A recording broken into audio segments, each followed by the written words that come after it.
Re, kāda maza kriukšķenīte mums ir. Viņa šodien jūtās jau daudz žiparīgāka. Es no rīta nodevu analīzes, man ļoti patika analīžu lapa, jo tur ir ierakstīts kriukšķene. Rezultāti man atnāks pa nakti e-pastā un ļoti turam īkšķis, lai viss būtu kārtībā.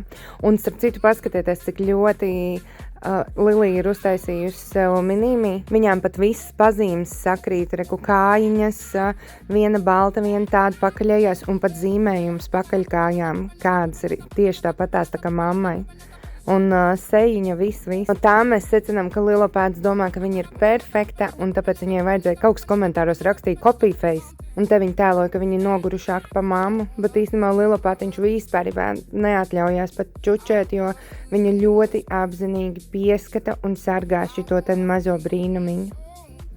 Bet tajā laikā mazā bulka tusējās ar mammu visu dienu pāru. Es gāju viņu vilkt iekšā uz naktsmieriņu. Lilopētiņam reāli skauda.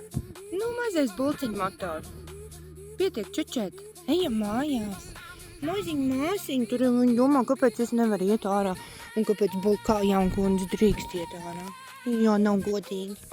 Nav godīgi. Tu jau visu dienu biji laukā. Nu, bulciņu variants. Gaižam? Bulciņā. Bulciņā. Kamēr tu esi aizmigusi. Parād visiem savus zobenzobus. Ui! O tādiem jau te bail pirksts likt tuvumā, ne? Oi. Ko tu tur jau esi ēdus, ka tev ir problēmiņa kaut kāda, ko tu sagrauzi? Kad garam gājēji, ja? Nu jā. Viss ir, ejam mājās. Mēs ar mammu ejam. Šis tad bija tāds, zin kā, tā kā bērniem parasti draud. Nu labi, ir paliec, es eju prom. Nenormāli smieklīgi. Klupdam, krisdam, evakuējās uz mājām. Viņa nebija apmierināta, viņa bija dusmīga. Jā.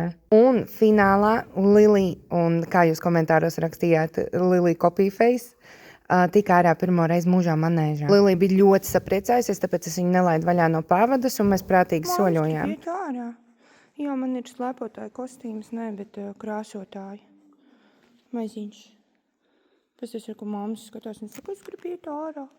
Bet, lai varētu iet ārā, šitam ten mazajam kraukšķinātoram, jā, kurš ir daudz jau saskrējies, būs jāizcepās uz elektrību un jābūt īstam kraukšķītim. Bet zini, kas liekas nereāli, kā var būt tik ļoti minīmi, ne tikai pēc izskata, bet arī visa uzvedība un tas, cik viņa ir uzmanīga un viss, viņa ir pilnīgi kopija Lilija. Nu, viss tas, kā viņa skrien, kā viņa kustās, viss, un viņa ir tik, man ļoti patīk. Es nevaru sagaidīt, ka mēs varēsim pārcelties uz vasaras Disneylandu un viņas tur varēs kopā tusēt un gaidīt mazo korķa bērniņu. Viņas droši vien abas divas sadosies rokās un apbižos viņu, ja viņas būs lielākas.